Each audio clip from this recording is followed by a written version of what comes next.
As a kid, I allowed myself two and a half. I allowed myself two times where I could raise my hand in class throughout the entire day.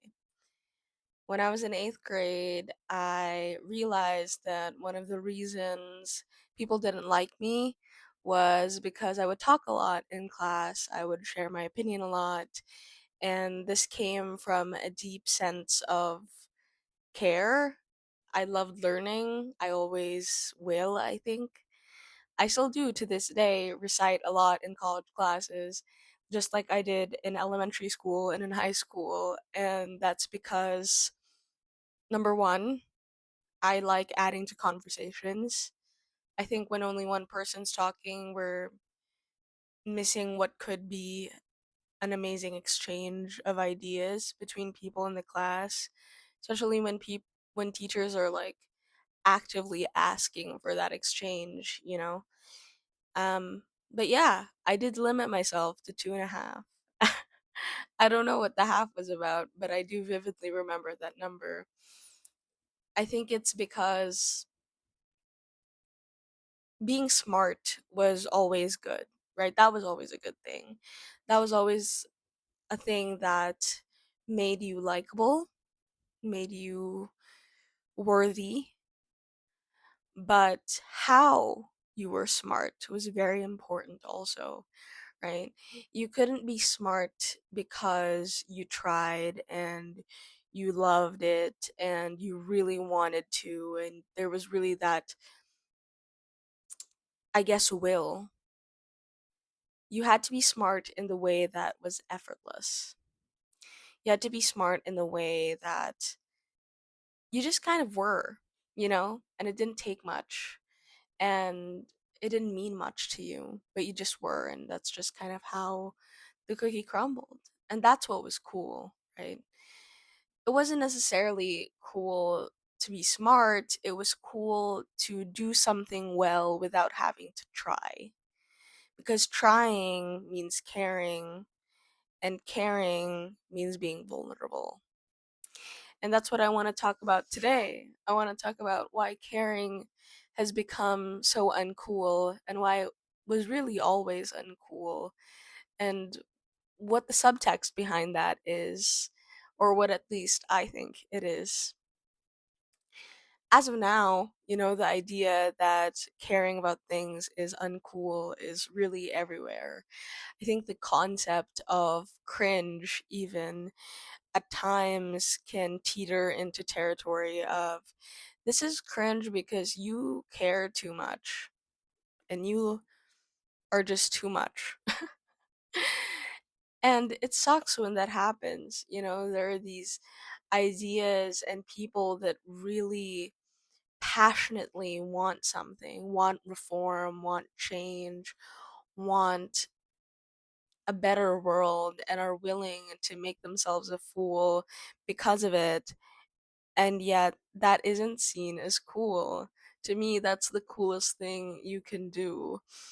I saw this video the other day that really inspired this conversation, and it was just a photo of a guy, like a selfie of a guy, and on it it said, I think something along the lines, this is not verbatim, I think we're making climate activists seem uncool so that it becomes cringe to like hate oil companies and things like that, which I love the idea of because I'm a climate activist. I have been for the past 7 years, and people have treated me like I am very uncool. And I am perfectly okay with that. I'm totally okay with being uncool by today's standards. But I think it's very interesting because there is a weird dichotomy between, like, for example, buying ethically sourced clothes is now cool, but caring about it too deeply is uncool. You know what I mean? It's like doing a good thing is cool, but not if you care too much about it. And this brings me to the concept of being nonchalant. which I guess is a Gen Z term for a phenomenon that's been happening for generations on end, where there is a trend or an idea that popularizes being too cool to care. And for our generation, that's being nonchalant, being someone that doesn't really get affected by what's around them. But I think what we often miss in this conversation about being nonchalant is that apathy is in and of itself also an act. Not saying that caring is necessarily an act, but caring is genuine and caring is effortful, right? And that's what this whole idea is against, right? You're supposed to be effortless in the way you achieve things. And yet, this idea of effortless, this idea of nonchalance is in fact quite the opposite of effortless. It is oftentimes, I think it takes a lot of effort to be unfazed. It takes a lot of work to not care about people and to not care about things because that's simply not how we were wired. It's not how we are wired. It's not how we will ever be wired, I don't think. And if I'm wrong, well, that sucks and it's very sad. But, you know, what I'm trying to get at here is that apathy is a performance as much as anything else is, even though they might want to make us feel like nonchalance and apathy are just effortless. So, why is caring so embarrassing? And I'm repeating a lot of words in this video, but it kind of has to be done. I think caring is embarrassing because it reminds people how vulnerable you are. When you care about things, you're reminding people that, hey, you can hurt me, and this is how. And that's really scary. You know, when I tell people, oh, I care about social justice and I care about the climate crisis, a lot of times what happens is people try to get a rise out of me, try to make me angry, try to make me mad by saying things like, oh, well, climate change isn't real, or, how is global warming real if air conditions exist? And these are real things I've heard from my family. Not my close family, but my extended family, yes. And I have multiple times heard my family say, well, we were just trying to make you mad.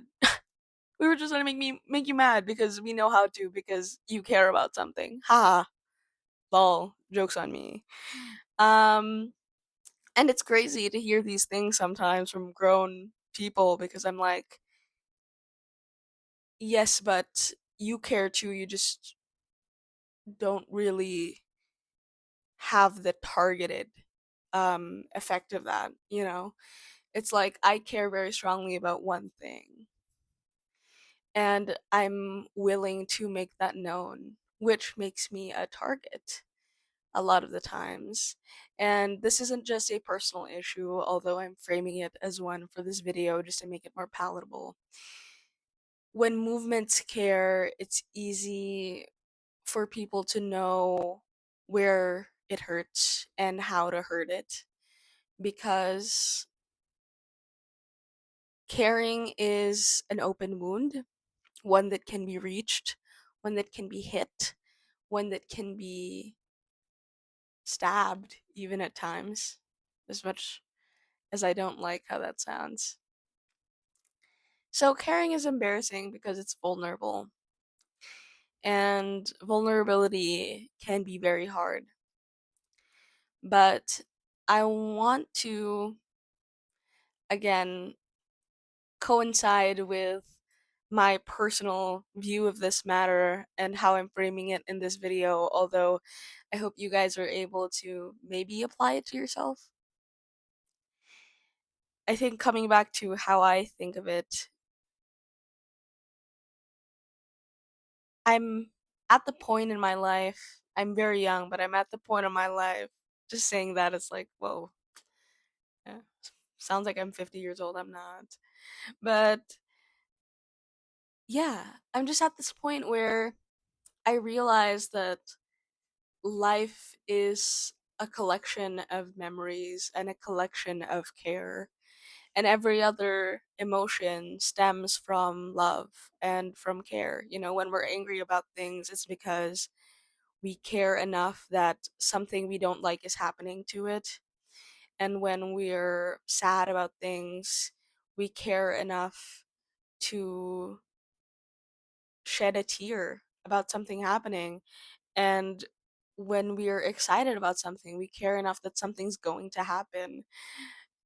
It's a key part of myself. I love that I care, and I hope I never stop caring about things. I think that's the antithesis of who I am.